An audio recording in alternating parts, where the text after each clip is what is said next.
వర్గ సభ్యులు మీడియాలో కూడా అమితమైన ఉత్సాహం ఎక్కువైపోయింది. మీరు కూడా కొంచెం స్క్రీన్ చేసుకోవాల్సిన అవసరం ఉంది. మేము కూడా క్యారెక్టర్ డ్యామేజ్ చేయడం, బురజల్లే కార్యక్రమం చేయడం మంచిది కాదు.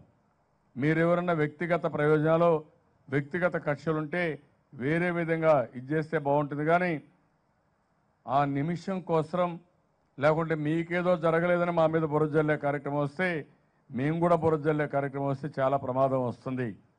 ఉందాగా ఉండండి, వాస్తవాన్ని వేయండి. నేను దానికి భయపడిన కానీ అవాస్తవాలు వేసి లేనిపోని కన్ఫ్యూజన్ క్రియేట్ చేయాలంటే మాత్రం మంచిది కాదని మీడియా కూడా ఎత్తో చెప్తున్నా.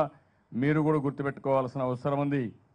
కొంత మీడియా ఉంది, ఒకరిద్దరు, వాళ్ళు ఎప్పుడూ వైఎస్ఆర్ కాంగ్రెస్ పార్టీ ఆ సాక్షి పేపర్ ఉంది, ఆయనకు అనుమాయాలు ఒకరిద్దరు ఉంటారు. కానీ వాళ్ళ గురించి నేను బాధపడడం లేదు.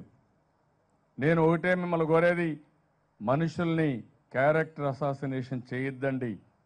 ఒక వ్యక్తి విశ్వసనీయత మేము చేసే పనులు బట్టి ఉంటుంది. ఎన్నో సంవత్సరాలుగా పనిచేస్తే వస్తుంది.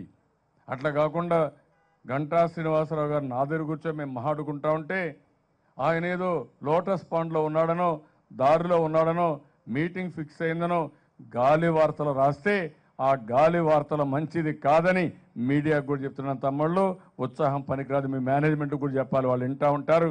వాళ్ళకు కూడా చెప్తున్నా, నేను రాజకీయాలు 40 ఏళ్ళున్నా, ఇప్పుడిప్పుడే వచ్చారు మీరంతా. ఒక ఎన్నికల్లోనే మీరు ఉత్సాహపడిపోతే లేనిపోని సమస్యలు వస్తాయి. ఉత్సాహం తగ్గించుకోండి, కరెక్ట్గా రాయండి, రాష్ట్ర ప్రయోజనాలు కాపాడండి. అట్లా కాకుండా మీ సొంత ప్రయోజనాల కోసం మీకెవరికైనా డిఫరెన్స్ ఉంటేనో లేదంటే ఇంకొక విషయంలోనూ బురజల్లే కార్యక్రమం మంచిది కాదు.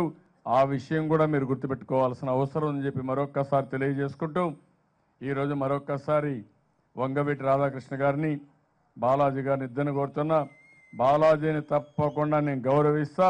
రాబోయే రోజుల్లో ఎమ్మెల్సీ ఇస్తామని మీ అందరికీ హామీ ఇస్తున్నా. అదే మరిగా వంగవీటి రాధాకృష్ణ గారిని నేను సముచితమైన స్థానం ఇచ్చి, ఆయన కోరుకుంటే ఎమ్మెల్సీ కానీ ఇంకొకటి కానీ ఏది కావాలన్నా ఇవ్వడానికి సిద్ధంగా ఉన్నా. ఆయన అన్ని విధాలా గౌరవిస్తాను. ఒక పదవే కాదు, ఆయన అదేమా ఏది ఎక్కడ ఆయన చేయగలిగితే అవన్నీ ఆలోచించి ఇంకో రేపో బందరం మనం ముందే చెప్పాం, ముందు చెప్పంటే వేరే కథ. కానీ నేను ఒకసారి మాట్లాడతాను.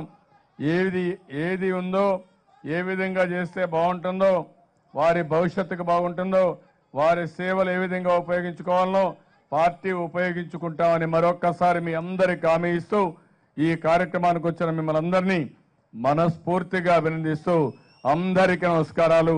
జై హింద్, జై జన్మభూమి.